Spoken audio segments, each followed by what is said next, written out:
I was 13 years old, and I was in love with my bike.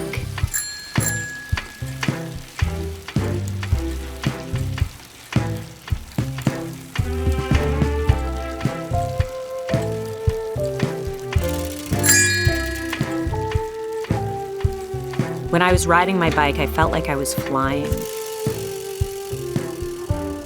I felt like I was free.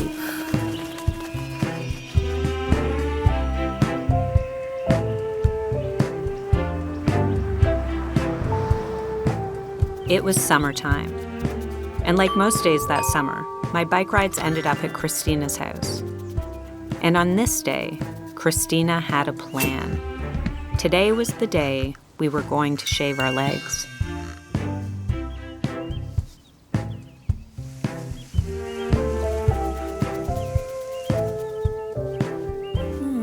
We were becoming women, and shaving was required.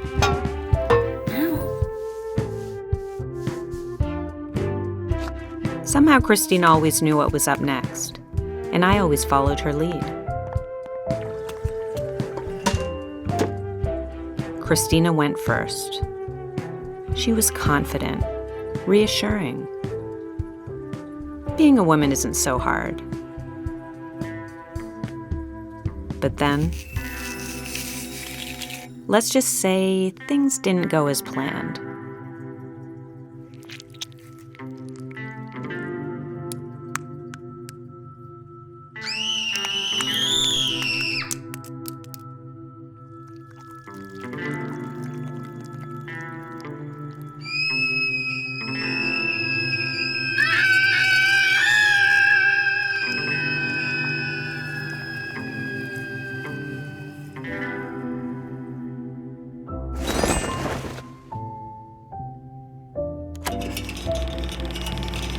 Before I became a woman, life was a whole lot simpler.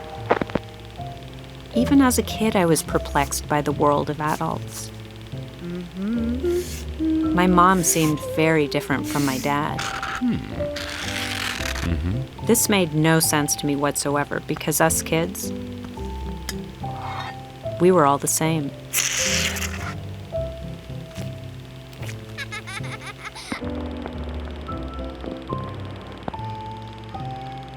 My brothers and I liked doing the same things. They just didn't like doing them with me. But Terry did. We'd been best friends for as long as we could remember, and we loved all the same things.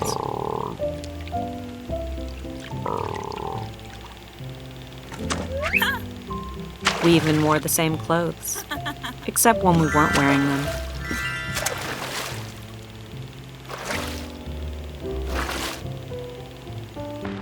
By the time we were 11, we'd made it to the top. We were the oldest kids in the school, and we were the best at everything. We'd been kids our whole lives after all, so we knew what we were doing.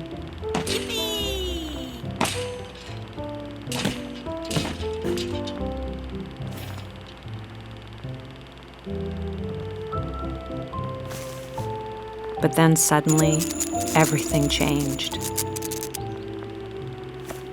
And in my limited experience so far in becoming a woman, nothing good ever came from it.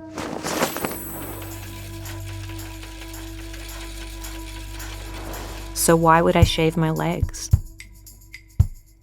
Around this time, my favorite book was about a gang of outsiders. I could relate because at my new school, I was part of a gang too. But instead of being tough and cool, we were goofy and mischievous. And the title of our book, if we'd had one, would have been The Free Spirits. We bonded over things like our desire to swing as high as we could, and then to jump off at an alarming height.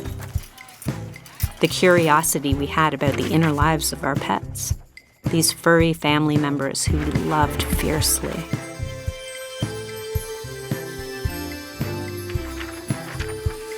Getting away with sneaking onto the local rink after hours, so that we could skate under the stars.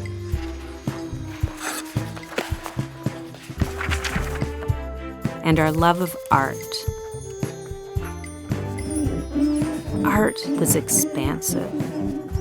It could be beautiful or disturbing. It could be abstract or surreal. But more than anything, art gave us the freedom to express ourselves, a freedom that extended to our hairy legs. I graduated high school never having shaved them, and not knowing that I had gotten away with something. In fact, I was confident that wherever I went, I'd find fellow female hairy-legged friends. So when I got to university, the first thing I did was look for them. But pretty soon I started to wonder if I was wrong. It appeared that the shins of every woman on campus were shorn. Except for mine. Which there will be no other than... And then I spotted her. I wasn't alone. There were at least two of us. And after a few days of observation, I found even more. I deduced that these fellow female hairy-legged students could be placed into three categories. The first were the ists. These included feminists, pacifists, animal rights activists, environmentalists, communists, and anarchists, identified through political buttons, sandals made from recycled car tires, and the Communist Manifesto. The second group were the hippies, nature lovers, tree huggers, flower children, folk singers, and vegetarians. They cooked with lentils, were into toe jewelry, peace on earth, and transcendental meditation.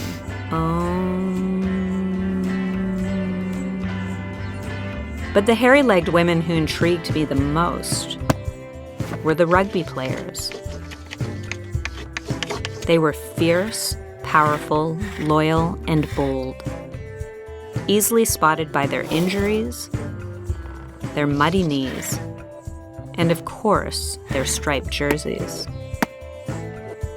The women's rugby team was known to take anyone who wanted to play, including me, someone who had never played the game before, didn't really catch on to the rules, and was scared of the ball. For a while, I got away with letting others play the game for me.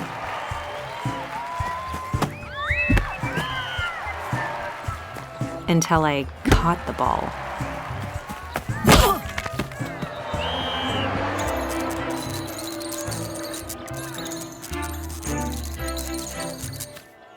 It was a short season. So, I thought maybe I was a hippie. I'd always been a free spirit, was a huge fan of peace on earth, and I loved folk music.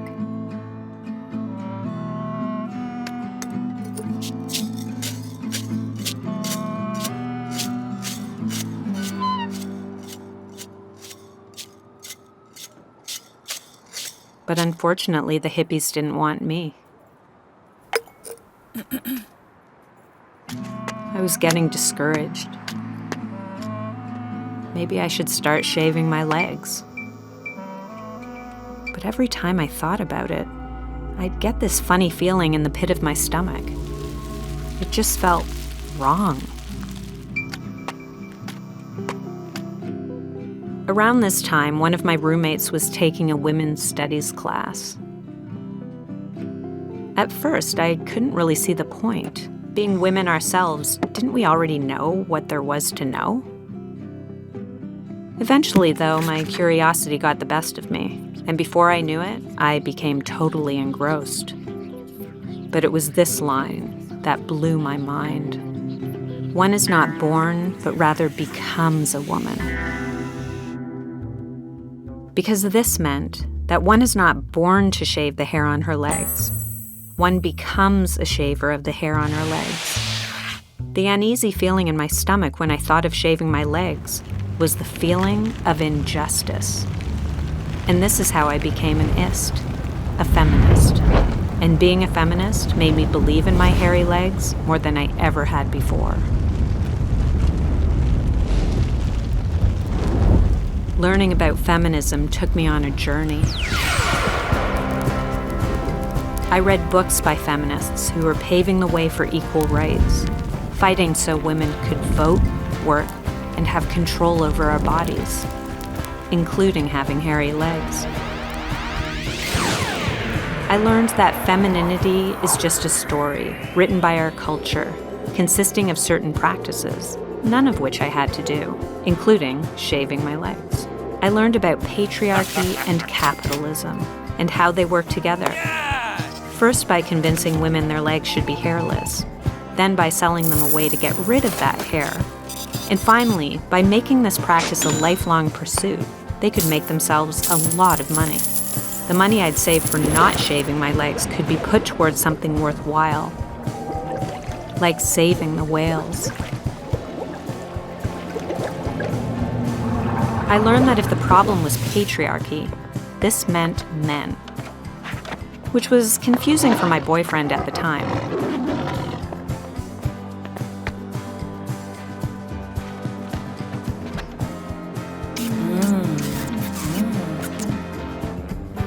And for me.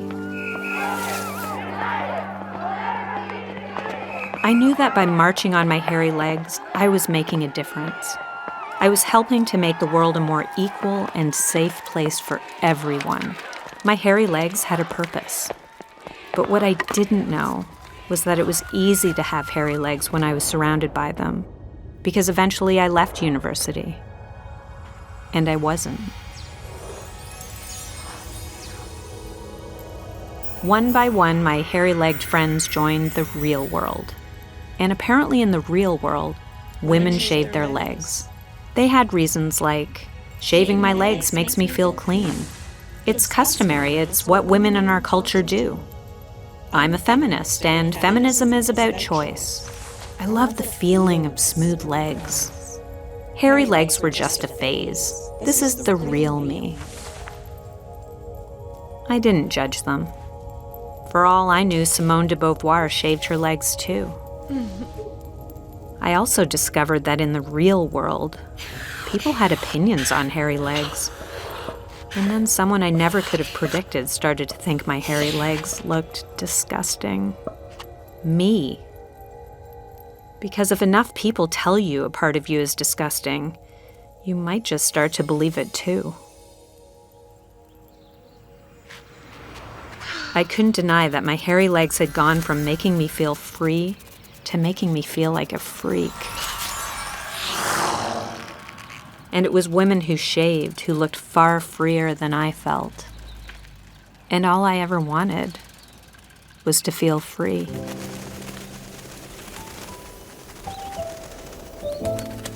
It was time.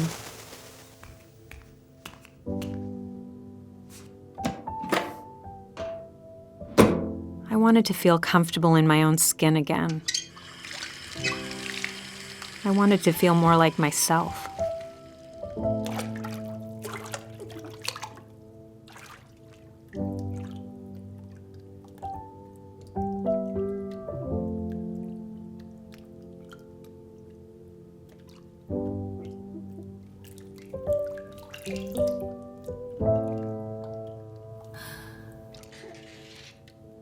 But as the hair on my leg began to disappear, I didn't feel more like myself. I felt less, because I was disappearing. This is what I knew for sure. My hairy legs made me feel like I did when I was a kid, before becoming a woman tried to pull me away from myself. My hairy legs made me feel free-spirited like the flower children, powerful like the rugby players, and fierce like the feminists. My hairy legs made me feel expansive, like when I was a teenager and I discovered art, and it helped me to make sense of it all. My hairy legs made me feel free. My hairy legs made me feel. There will always be a part of me that falls outside the frame of someone else's idea of who I should be. And my hairy legs were the first line of defense in protecting who I was becoming and and what I believed in. If shaving my legs was someone else's story, then not shaving my legs was my own. And it's in this story I find my freedom.